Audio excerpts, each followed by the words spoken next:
Dialogamos con quien es el presidente del Instituto Sanmartiniano y por supuesto le agradecemos esta posibilidad. Lo primero es justamente vinculado con el instituto, que está haciendo una actividad muy importante. ¿Desde cuánto tiempo la presencia del mismo, Eduardo?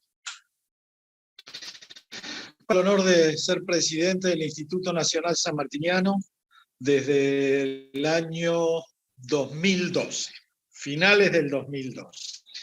Y en forma interrumpida, nosotros por ley tenemos periodos de 3 años con la posibilidad de ser reelecto en forma indefinida y refrendado por decreto presidencial. En mi caso estoy atravesando mi 4ª presidencia y estimo que es la última, que ya es tiempo de dejar abrir otros caminos para que otras personas puedan poner su talento al servicio de esta obra tan magnífica, hablar de la del Libertador de Argentina, Chile y Perú, José. Ahora, precisamente teniendo en cuenta esta tarea tan importante, ¿no?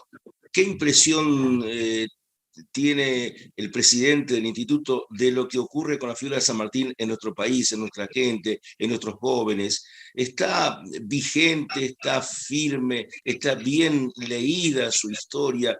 ¿Qué mirada se tiene al respecto? ¿O por el contrario, aparece como parte de un pasado al cual ya se lo ha dejado atrás? Yo creo que ahora que está tan de moda habría que segmentar la pregunta. En la gente está absolutamente presente. Yo lo veo en mis visitas recorriendo el país. Sigue siendo San Martín el argentino más prestigioso y recordado con respeto por todas las personas que me ha tocado ver, convocar y que sacan a nuestra institución o que yo lo hago en los viajes. Me parece que en la enseñanza todavía habría que dar una vuelta, tanto en el plano universitario como el plano infantil, porque San Martín tiene un significado importantísimo, es un factor de unión de los argentinos. Un hombre que hizo lo que dijo. Y esto es importante, cumplió la palabra, y en cada uno de los lugares que le tocó ejercer su rol ejecutivo, una vez que concluyó su tarea, dejó lugar para que siguiese el pueblo como respondía, elegir libremente a sus autoridades. San Martín ha sido un hombre que, por supuesto, la faceta vasca de militar, como no serlo, a los 11 años ingresó como en el ejército español, en el regimiento de Murcia. A los 13 tuvo su bautismo de fuego al norte de África. San Lorenzo, primer y único patrio que con su arrojo avasalló a las fuerzas españolas. El cruce de los Andes se estudia en todas las escuelas importantes del mundo. Claro, hablar de San Martín es recorrer su etapa como militar, pero es un hombre que tuvo una mirada de la cuestión política, social, de lo que era el proceso histórico, y en ese sentido vivió los conflictos de la época, ¿no? Por ejemplo, San Martín fue cuestionado por su mirada de no comprometerse en esas luchas intestinas. Desde Buenos Aires se lo objetaba, se lo persiguió, se lo buscó forzar a que tome definiciones en la lucha intestina, y eso implicó un San Martín que queda muy bien parado ante la historia, pero con conflictos ciertos con adversarios muy duros de esa época, ¿no? Caso Rivadavia, por ejemplo. Sí, San Martín sufrió una guerra panfletaria y de hecho no solo panfletaria. Rivadavia le impide a San Martín regresar a Buenos Aires cuando estaba agonizando su mujer para verla. Fue un enconado enemigo de San Martín, había quedado herido cuando manejaba Rivadavia los hilos del primer triunvirato, y San Martín, conjuntamente con la Sociedad Patriótica, fuerzan el alejamiento del primer triunvirato porque la revolución estaba estancada. Pero a mí me parece interesante, aparte de estas cuestiones que ciertamente las ha sufrido porque él no quiso ser parte de ninguna facción. De hecho, dice su famosa frase que cumple: no voy a desenvainar mi sable para combatir a mis paisanos. San Martín no quiso estar en ninguna guerra fratricida porque entendía y tenía claro que eso llevaba a la anarquía, que no era el momento era comprometerse ante la causa de la libertad, y hasta que no estuviese libre Lima del poder real, bajo el poder realista, esto no iba a poder suceder. Entonces, que eran luchas de poder que se agotaban en sí mismas cuando todavía no se había llevado adelante esa obra. Y me parece que a más de 200 años de esa epopeya militar que se estudia en todas las escuelas de guerra importantes del mundo, que fue el cruce de los Andes, organizar una flota, ir por mar y liberar el Perú, a San Martín lo recordamos porque ese accionar fue marcado en ideas, y él cruzó el Atlántico con 12 baúles, con más de 800 libros, y fundó bibliotecas en cada uno de los lugares que le tocó actuar, en la sabiduría de que el hombre debía instruirse, educarse para poder elegir bien a sus autoridades y llegar a una vida plena y un desarrollo de la comunidad armónica. Y San Martín también lideró ejércitos que fueron de liberación y no de ocupación, y por eso llegó a Lima, concluyó su tarea luego de la entrevista de Guayaquil, que se está cumpliendo el bicentenario este año, el 26 y 27 de julio de 1822. San Martín tuvo desacuerdos con Bolívar, sin duda, que los tuvo, pero estos dos hombres tuvieron algo de grandeza muy importante. Sí supieron en qué ponerse de acuerdo. Y supieron ponerse de acuerdo en concluir la guerra de la emancipación sudamericana cuanto antes y darle la libertad a América. Por eso me parece que San Martín puso la libertad como bien supremo. La ilustración, los libros, él nos decía: la biblioteca es destinada a la ilustración universal y más poderosa que nuestros ejércitos para sostener la independencia. Y obró en consecuencia, haciendo bibliotecas en todos los lugares. Y San Martín también nos dice otra frase que a mí me lo caracteriza y me parece que es la que marca su filosofía y accionar político. Dice: no he sido más que un instrumento accidental de la justicia y un agente del destino. Quiere decir que él se veía como parte de una misión superior y que no se podía distorsionar ese bien superior que era la libertad del continente.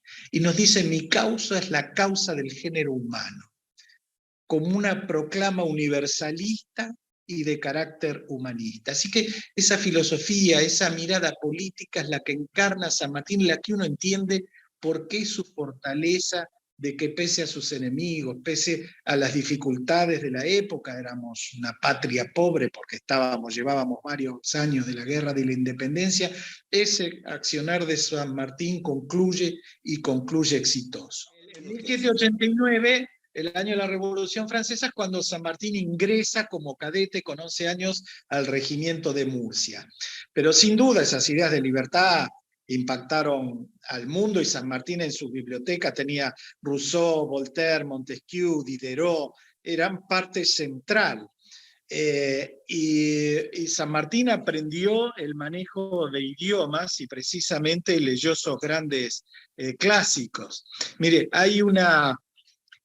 cuando San Martín muere el 17 de agosto de 1850, que mañana se cumplen 172 años de su paso a la inmortalidad, al morir en Boulogne-sur-Mer, Adolphe Gérard, que era el dueño de la casa donde vivía San Martín, donde vivió sus últimos 2 años, de 1848 hasta el 50 que fallece, hace la necrología, la famosa necrología que, como ustedes bien saben, es contar le comento al público, contar las grandes acciones y epopeyas que hizo una persona. Y allí en el medio hay una descripción de Gérard que no tenía ningún motivo otro más que la admiración que había tenido en todas esas tertulias de las tardes que pasaba en Boulogne-sur-Mer. Y Gérard nos lo describe a San Martín, dice: San Martín era un hermoso anciano, de una elevada estatura, que ni el tiempo, ni las fatigas, ni las enfermedades lograron encorvatar. Su instrucción de las más vastas, sus modales cargados de afabilidad, sus rostros firmes pero simpáticos, su mirada penetrante y viva. Había leído todo lo que se podía leer.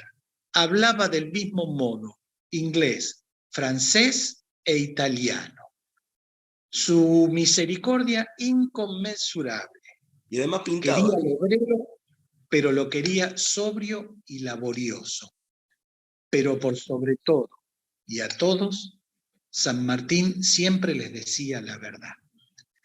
Y esta caracterización que hizo Gerard de San Martín, que a mí es la descripción que más Sí. me gusta por lo desprovista de intereses, me parece que lo describe tal cual era.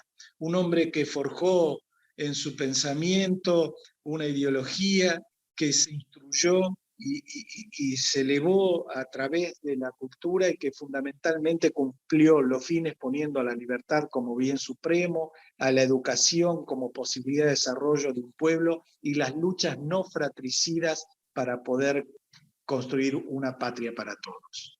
Y además un San Martín que también pintaba, ¿no? Tenía el hobby también de la pintura y esos Sí, sí, en últimos ese años. aspecto tocaba la guitarra. Él decía que de no haber sido militar se podría haber ganado la vida pintando aguamarinas, que lo hacía muy bien, era muy jactancioso de su habilidad en la pintura y tocaba la guitarra también.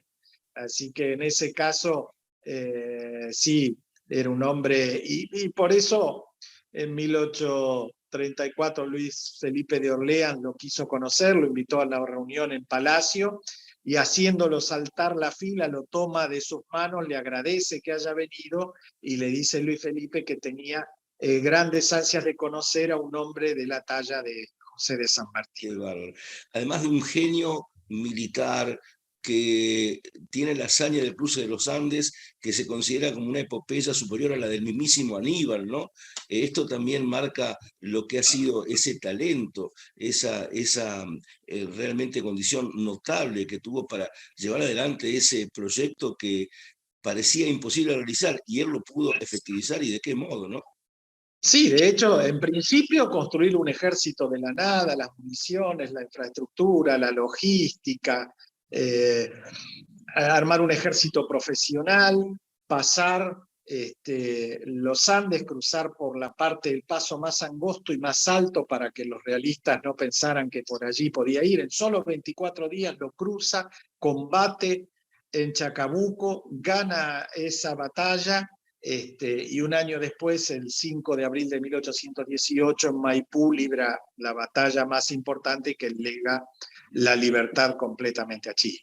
Sí, su genio militar es estudiado, como decía antes, en las escuelas de guerra, porque duplica lo de Aníbal, cruzó con 5.000 hombres, 10.000 mulas, 1.600 caballos, piezas de artillería, y sobre todo antes hizo una guerra de zapa para confundir al enemigo y poder llegar en condiciones superiores para combatir. Es fantástico. El Parlamento Pehuenche, donde se encuentra con los habitantes originarios de los faldeos de la cordillera y hace esa reunión, los convoca para lograr su apoyo, y en el Fuerte San Carlos, al sur de Mendoza, 140 kilómetros, los reúne e ingresaban todas las tribus precedidas por un escuadrón de granaderos y con salvas de cañones los recibe, primero los guerreros, después los ancianos, después las mujeres, y tienen varias horas, un día completo allí de deliberaciones. San Martín le solicita la ayuda, y luego del día de deliberaciones se acerca a Ñicuñán, que es el cacique más antiguo, y le dice que todos los caciques menos 2 lo van a acompañar y votaron a favor. Y allí se reúnen todos los caciques, lo abrazan a San Martín, y él logra su objetivo del acompañamiento. Lo que sería para mí una imagen cinematográfica magnífica, y lo que nos da la idea de que no tenemos que ir a buscar afuera cuando revisamos el pasado y hacemos películas de epopeya que nosotros mismos la podríamos hacer con la realidad, con lo que sucedió y con algo tan fantástico como la Guerra de la Emancipación Sudamericana. Y además San Martín con la capacidad de superar adversidades desde ya la física, ¿no? Que estaba enfermo en ese cruce y cancha rayada por caso. Eso también marca de un temple, ¿no? Frente a lo que es un escenario que también tuvo esas contingencias tan duras. Y como bien dice, a solo 17 días del desastre de cancha rayada, cuando en Santiago de Chile entra en pánico y la gente, incluso había versiones de que había muerto San Martín reorganiza las fuerzas y 17 días después, el 5 de abril, como dijimos, gana la batalla de Maipú, una batalla tremenda, muy grande por las fuerzas que se confrontaron y le da la libertad definitiva a Chile. Bueno, y qué importante también. Por último te diría que de allí se embarcan, crea una flota que nos guía, compran los barcos, llega a Lima, libera Lima, pero lo interesante es que San Martín en solo 13 meses de gobierno crea todas las instituciones, los símbolos patrios como el himno, la bandera nacional, crea la escuela normal, la Dirección General de Minería, para que no sigan extrayendo los recursos y llevándoselos, empobreciendo al pueblo, revisa los pactos virreinales, los cambia por una corte de justicia, una alta cámara de justicia, y pone la justicia al servicio del pueblo y no de la corona, ingresa en las cárceles, crea el primer reglamento carcelario, donde antes a los presos se les daba un día de comida, crea la cárcel de mujeres, eso en Mendoza, y separa la cárcel de mujeres que antes convivían con los hombres. Realmente fascinante la tarea de San Martín desde el Ejecutivo y no solamente de lo militar. Por eso, cuando hicimos una muestra muy importante acá en el Instituto, lo llamamos San Martín mucho más que un prócer. El militar, el estadista y el político. Bueno, incidió fundamentalmente para que el Congreso de Tucumán declarara la independencia, una presión que ejerció a través de Godoy Cruz, y esa fuerte influencia fue un factor fundamental. Además de haber articulado... Fue el sostén político y militar de la Guerra de la Independencia. Tenía el ejército más poderoso y él incluso mandó un diputado más haciendo unos números allí, tocó unos números y a esos diputados los presionaba, les decía, ¿hasta cuándo van a seguir ustedes sin declarar la independencia? Hemos acuñado por la Asamblea del 13, hemos acuñado moneda, hemos definido símbolos patrios, hemos dado libertad a los esclavos y sin embargo no declaramos la independencia. Y los insta a que lo hagan rápido y así fue. No quería cruzar él como una fuerza irregular, sino como parte de un ejército, de una nación liberada en auxilio del resto. En esta etapa de estos 10 años, ¿no? Que fueron fundamentalmente, ¿no? De San Martín en nuestra tierra, aparece un capítulo que quiero que lo menciones particularmente porque aquí estamos haciendo una nota desde Venado Tuerto, donde es la cuna de lo que hizo a la creación de la Marcha San Lorenzo. Aquí estuvo Cayetano Silva haciendo la letra. Y por supuesto, San Lorenzo es un punto central también en nuestra historia. San Lorenzo tiene primero la sorpresa y una advertencia para los realistas porque no había fuerzas profesionales. San Martín, cuando crea en 1803 el Regimiento de Granaderos a Caballo, profesionaliza el cuerpo. Segundo, se enfrenta al doble de efectivos. Eran 120 granaderos contra más de 250 realistas. Allí solo los enfrenta con armas blancas, es decir, sables y lanzas, y en dos columnas que salen de atrás del monasterio. La que dirigía el capitán Bermúdez hace un rodeo más grande y por eso llega más tarde al encuentro con los realistas y San Martín choca de frente y allí la ametralla hiere su caballo y está el sargento Cabral que lo auxilia. Pero también San Martín allí cambia la forma en nuestras tierras de la carga de caballería, evita la carga napoleónica y no la usa como de acompañamiento de infantería, sino como un arma de ataque. Y pudo en 15 minutos vencer ese combate Y allí hay algo también muy interesante para destacar lo que significaba San Martín, el valor que le daba a las personas. En el intercambio de prisioneros, un botero llamado Félix Bogado entra en el canje de prisioneros, se incorpora a Granaderos, era un hombre paraguayo en aquella época, parte de nuestras tierras, y termina siendo el último comandante del regimiento de Granaderos a caballo cuando vuelve en 1824 después de la victoria de Ayacucho dando la libertad al Perú. Así que un hombre que fue canjeado como prisionero, terminó siendo el último comandante del regimiento de Granaderos a Qué caballo. notable. No, esta etapa es una etapa que reconoce momentos realmente apasionantes, pero después, ya para ir concluyendo esta charla, que realmente es Sí, realmente muy, muy interesante, uno entra en lo que es lo que, por ejemplo, el intento de San Martín de volver después de ese exilio, ese frustrado intento allá por 1829, ¿no? Esto que le obliga a quedarse en Montevideo sin poder finalmente desembarcar en ese cuadro de situación. Bueno, el exilio, las dificultades, la entrega del sable Corvo a Rosas, la charla con Sarmiento, en fin, de esa etapa me gustaría una descripción que puedas hacer, Eduardo. sí, San Martín, como bien dice, intenta el regreso a la patria, pero se ve frustrado porque ya Lavalle había fusilado a Dorrego y le ofrecen la gobernación de Buenos Aires, pero a cambio de ser parte del centralismo porteño. Y San Martín, fiel a sus principios, no toma partido, por eso no desembarca, recibe el saludo afectuoso, los abrazos y la animosidad de sus antiguos colegas y de personalidades, no desembarca, está un poquito menos de un mes en Montevideo y después se va al exilio desde del que nunca volvió.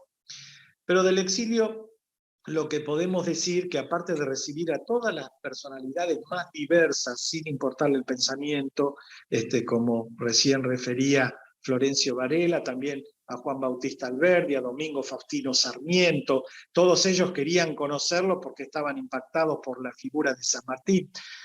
San Martín vive un tiempo en Bélgica, donde le ofrecen ser jefe de los ejércitos de Bélgica, pero también entra en una etapa de revolución y San Martín no acepta.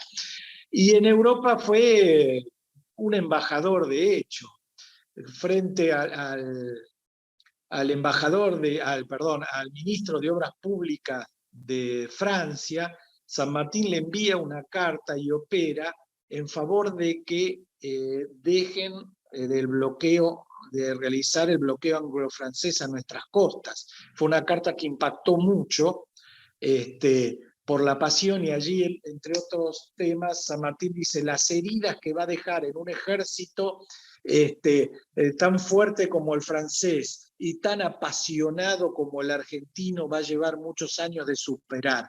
Dejen de trabajar en ese sentido. Así que San Martín no se desprendió nunca de su amor a la patria. En su testamento hológrafo de 1844, el último de puño y letra, y que tenemos el honor de tenerlo acá en el Instituto Nacional Sanmartiniano, San Martín tiene dos o tres aspectos importantes. El primero, ordena sus títulos. Dice, comienza escribiendo: yo, José Francisco de San Martín, protector del Perú y creador y fundador de su libertad, capitán general de la República de Chile y brigadier general de la Confederación Argentina. Ubica sus tres títulos políticamente. Después le lega el sable a Rosas por la digna defensa que había hecho de la patria en la vuelta de obligado. Y otro punto que a mí me parece muy simbólico y muy fuerte: el pueblo del Perú le había regalado el estandarte de Pizarro a San Martín por haberlos liberado. Pizarro, quien fuera el conquistador del Perú.